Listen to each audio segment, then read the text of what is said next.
O dia em que completei 10 anos foi o pior da minha vida. O meu pai, com o rosto vermelho de raiva, rasgou o embrulho do casaco que eu tinha pedido durante meses e atirou-me para a rua gelada de Trás-os-Montes, gritando que nunca criaria um filho como eu depois de me ter visto a brincar demasiado perto com o vizinho Pedro. A neve caía pesada naquela noite de dezembro em Vila de Chaves e eu corri descalço pela praça gelada até à casa da tia Margarida, que me abraçou em silêncio sem perguntar nada. O frio entrou-me nos ossos e nunca mais saiu, mas naquela noite aprendi que o meu coração batia diferente e que o mundo não estava pronto para aceitar isso.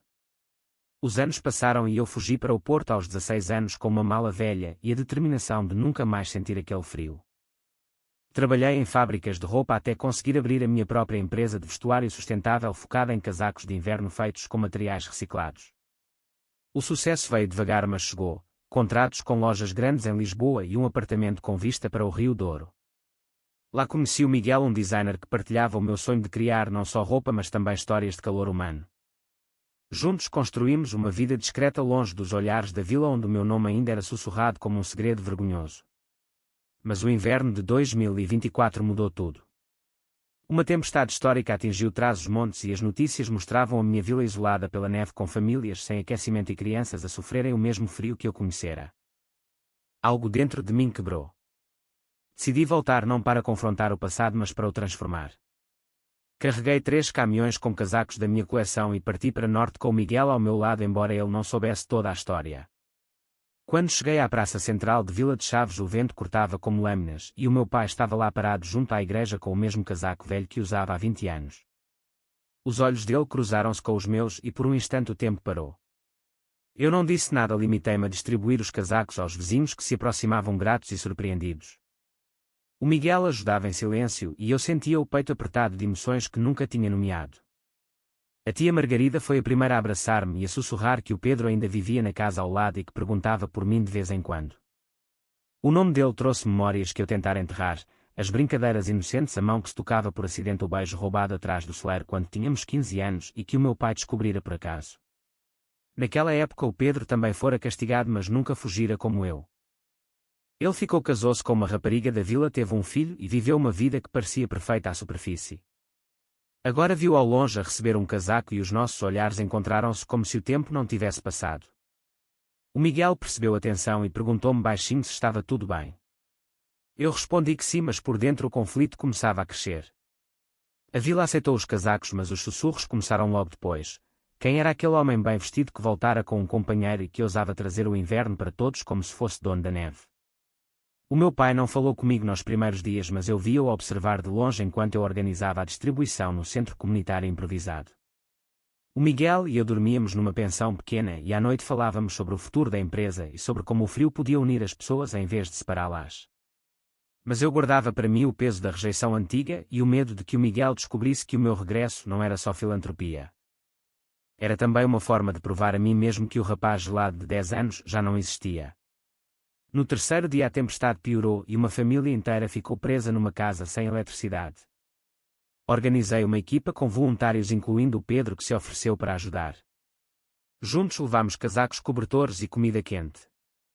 Enquanto carregávamos o trenó improvisado, o Pedro tocou-me no ombro e disse simplesmente: "Obrigado por teres voltado." Aquela frase simples abriu uma ferida que eu julgava cicatrizada. Naquela noite, depois de o Miguel adormecer, eu saí para a rua nevada e chorei sozinho pela primeira vez em anos. O frio não me assustava mais, mas o calor que sentia ao ver o Pedro era perigoso. Ele era casado, pai e preso às mesmas correntes que eu tinha partido. Eu era livre, mas carregava a culpa de ter abandonado tudo. A jornada apenas começava e eu sabia que o inverno que trouxera à vila ia revelar verdades que ninguém estava preparado para enfrentar. No dia seguinte a neve parou, mas o gelo no coração das pessoas permaneceu. O centro comunitário que eu improvisara na antiga escola transformou-se no coração da vila. Famílias inteiras vinham buscar casacos e ouvir histórias de como a minha empresa em Porto nascia de um simples desejo de nunca mais ninguém sentir o frio que eu conhecera. O Miguel coordenava as entregas com eficiência e sorrisos que conquistavam até os mais cépticos. Mas eu via o meu pai todos os dias a passar pela praça sem me dirigir a palavra e sentia o peso da ausência. Uma tarde o Pedro apareceu sozinho com o filho pequeno nos braços e pediu-me para ajustar o casaco da criança. Enquanto eu media o tecido, os nossos dedos tocaram-se por acidente e o tempo regressou ao celeiro de 15 anos atrás. Ele olhou para mim com olhos que guardavam segredos e murmurou que nunca esquecera aquele beijo roubado. O meu coração acelerou, mas eu respondi apenas que o passado era passado. O Miguel entrou nesse momento e apresentou-se como meu parceiro de negócios e de vida. O Pedro empalideceu, mas disfarçou com um sorriso educado e saiu rapidamente. Naquela noite o Miguel perguntou-me sobre o Pedro e eu contei-lhe uma versão suavizada da infância sem mencionar o beijo. Ele abraçou-me e disse que entendia o meu regresso, mas que não devíamos deixar o passado destruir o que construíramos juntos. As palavras dele eram verdadeiras, mas eu sentia uma fissura crescer dentro de mim. No dia seguinte, uma reunião da Junta de Freguesia foi convocada para discutir o meu projeto de um centro permanente de apoio ao inverno. Alguns vereadores apoiavam, outros olhavam-me com desconfiança e perguntavam por que um homem como eu voltara depois de tantos anos. O meu pai estava presente e quando chegou a sua vez de falar disse simplesmente que o frio ensinava lições duras, mas que talvez fosse hora de aprender novas. Foi a primeira vez que ouvi a voz dele sem raiva e aquilo abalou-me mais do que qualquer rejeição. Depois da reunião o Pedro esperou-me à porta e pediu para falarmos a sós. Caminhámos pela rua principal coberta de neve e ele confessou que o casamento dele era uma fachada que mantinha por causa do filho e do medo do que a vila diria. Eu ouvi em silêncio e senti a mesma dor que sentira aos 10 anos.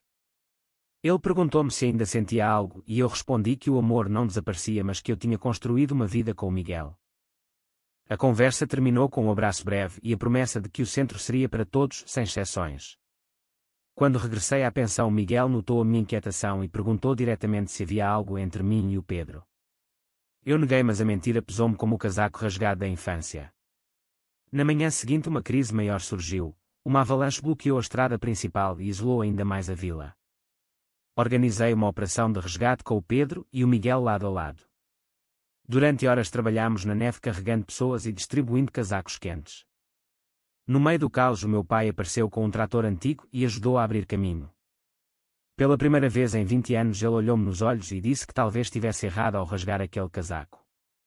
As palavras eram poucas, mas eram o suficiente para abrir uma porta que eu julgara fechada para sempre. O Miguel viu o momento e sorriu-me com orgulho, mas eu sabia que a verdadeira prova ainda estava por vir. O Pedro observava tudo de longe e o conflito dentro de mim crescia como uma tempestade que não parava. A vila começava a mudar graças aos casacos e às conversas, mas o meu próprio inverno interior estava apenas a começar a derreter. A operação de resgate durou 3 dias e transformou a vila inteira. As pessoas que antes sussurravam agora agradeciam publicamente e o centro comunitário ganhou o nome de Casa do Inverno em honra ao meu projeto. O Miguel e eu trabalhávamos lado a lado, mas eu sentia que ele percebia a distância que eu criara desde a conversa com o Pedro. Uma noite depois de uma reunião longa ele confrontou-me diretamente no quarto da pensão. Disse que me amava, mas que não podia competir com fantasmas do passado e que se eu precisava de tempo para resolver o que sentia pelo Pedro ele respeitaria. As lágrimas dele foram o primeiro golpe verdadeiro que recebi desde a infância. Eu abracei-o e prometi que o nosso amor era o alicerce, mas por dentro sabia que o reencontro com o Pedro reacendera uma chama que eu julgara apagada. No dia seguinte o meu pai convidou-me para jantar em casa pela primeira vez em 2 décadas. A mesa estava posta com o mesmo prato de bacalhau que eu adorava em criança e a minha mãe, que nunca se pronunciara na época da rejeição, agora servia em silêncio. Durante a refeição o pai contou que depois da minha partida ele passara a noite sem claro a questionar se o frio que me impusera não tinha congelado também o seu próprio coração. Eu ouvi e pela primeira vez falei abertamente sobre o beijo com o Pedro e sobre como o medo dele me fizera fugir. O pai não gritou, apenas baixou a cabeça e pediu desculpa pela primeira vez. O momento foi interrompido pelo Pedro, que apareceu à porta com o filho nos braços dizendo que precisava de ajuda urgente porque a mulher dele descobrira cartas antigas que eu lhe escrevera em adolescente. O escândalo espalhou-se pela vila como neve fresca e de repente todos sabiam que o homem que trouxera os casacos tinha um passado com o Pedro. O Miguel soube pela tia Margarida e veio ter comigo com os olhos vermelhos de dor. Ele não gritou, apenas disse que entendia o conflito, mas que não podia ficar a ver-me dividido. Ofereceu-se para voltar sozinho para o Porto e deixar-me decidir o que queria realmente. Eu pedi-lhe para ficar e nessa noite conversámos até ao amanhecer sobre o amor, a identidade e os sacrifícios que cada um fizera. O Pedro apareceu na manhã seguinte pedindo perdão à mulher e confessando publicamente que nunca fora feliz no casamento. A vila dividiu-se entre aqueles que apoiavam a mudança e os que viam o meu regresso como uma ameaça aos valores tradicionais. No meio do caos organizei uma festa de inverno no centro para distribuir os últimos casacos e para falar abertamente sobre como o frio do preconceito era mais duro do que qualquer neve. O meu pai subiu ao palco improvisado e disse que o filho dele lhe ensinara que o amor não escolhia género e que ele se orgulhava de mim. O aplauso foi tímido mas real. O Miguel segurou-me a mão em público pela primeira vez e o Pedro observou de longe com um sorriso triste mas libertador. O filho dele aproximou-se de mim e perguntou se eu era o tio que trazia casacos quentes para toda a gente. Respondi que sim e naquele instante senti que o ciclo se fechava. Mas o Miguel ainda tinha dúvidas e o Pedro ainda carregava a dor da separação iminente. O inverno que eu trouxera à vila estava a derreter os corações, mas o meu próprio coração ainda precisava de escolher o caminho certo. A festa de inverno marcou o ponto alto da minha transformação. A praça encheu-se de luzes e música tradicional e as famílias vestidas com os meus casacos dançavam como se o frio nunca tivesse existido. O Miguel e eu abrimos oficialmente o centro permanente com um corte de fita simbólico e o meu pai foi o primeiro a aplaudir de pé. Mas a tensão com o Pedro não desaparecera. Ele veio falar comigo depois da cerimónia e confessou que decidira separar-se da mulher e criar o filho com honestidade. Pediu-me que pensasse no que poderíamos ter sido se eu não tivesse fugido. Eu respondi que o amor que sentira por ele fora verdadeiro, mas que agora pertencia ao Miguel e que a minha jornada me ensinara a não repetir erros do passado. O Miguel ouviu a conversa de longe e naquela noite pela primeira vez desde o regresso chorámos juntos. Ele disse que me perdoava o conflito, mas que precisava de saber se eu escolheria o presente ou o passado. Eu jurei que o escolhera a ele e que o projeto da Casa do Inverno seria o nosso legado conjunto. No dia seguinte o Pedro trouxe o filho para o centro e pediu-me para ser o padrinho informal da criança. Aceitei e naquele gesto vi a possibilidade de uma amizade curada pelo tempo. A mulher do Pedro também apareceu e, embora magoada, agradeceu-me pelos casacos que salvaram a família durante a tempestade. A vila começava a aceitar a mudança lentamente. Algumas famílias conservadoras ainda murmuravam, mas as crianças que recebiam casacos novos cresciam com a ideia de que o amor podia ter muitas formas. O meu pai e eu caminhámos juntos pela rua principal pela primeira vez e ele admitiu que o orgulho cegara, mas que o frio da solidão lhe abrira os olhos. O Miguel integrou-se na comunidade organizando workshops de costura sustentável e o centro tornou-se um ponto de encontro para jovens que questionavam a própria identidade em silêncio. Uma noite durante uma forte nevasca o Miguel e eu ficámos presos no centro e conversámos sobre o futuro. Ele propôs que abríssemos uma filial em Trás-os-Montes e que eu voltasse a viver na vila com ele. Aceitei e pela primeira vez senti que o rapaz de 10 anos gelado finalmente encontrara um lar. O Pedro visitou-nos no dia seguinte com o filho e os 4 partilhámos um chocolate quente em frente à lareira. Não havia ciúmes, apenas compreensão mútua de que cada um seguira o seu caminho. A neve parou e o sol apareceu pela primeira vez em semanas, iluminando a vila como um símbolo da renovação. Mas o verdadeiro teste veio quando um grupo de moradores mais antigos organizou uma petição contra o centro elegante que promovia valores contrários à tradição. O meu pai liderou a defesa pública e o Miguel e eu apresentámos testemunhos de famílias que tinham sido salvas pelo projeto. O debate na junta foi aceso, mas no final a maioria votou a favor da continuidade. Naquela noite celebrei com o Miguel num abraço longo e silencioso que dizia mais do que palavras. O Pedro enviou uma mensagem simples dizendo que estava orgulhoso de mim e que o filho dele agora sonhava em criar casacos como o tio Miguel. O ciclo completava-se e eu sentia que o inverno que trouxera não era só de neve, mas também de crescimento coletivo. A jornada emocional chegara ao ponto em que o passado e o presente se fundiam num futuro possível. File 4, aproximadamente 1000 palavras. A petição falhou e o centro consolidou-se como parte essencial da vila. As semanas seguintes foram de consolidação. O Miguel e eu mudámos definitivamente para uma casa pequena perto da praça e o meu pai visitava-nos regularmente levando bolos feitos pela mãe. O Pedro criou uma rotina de visitas com o filho e juntos organizámos atividades para crianças onde falávamos de empatia e aceitação sem impor nada. A vila transformou-se gradualmente. Jovens que antes escondiam a sua identidade agora conversavam abertamente no centro e famílias conservadoras começavam a questionar preconceitos antigos.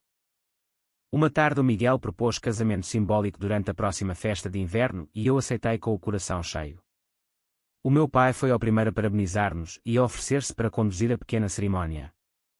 O Pedro assistiu como amigo e o filho dele carregou as alianças improvisadas feitas de tecido dos nossos primeiros casacos. A neve voltou suave e o evento foi simples mas carregado de significado, não só para nós mas para toda a comunidade que aprendera que o amor aquecia mais do que qualquer casaco. No discurso final eu contei a história do casaco rasgado e expliquei como aquele frio infantil me levara a trazer o inverno para todos como forma de cura. O aplauso foi unânime e o meu pai chorou em silêncio pela primeira vez. O Miguel segurou-me a mão e sussurrou que o nosso amor vencera o frio mais duro.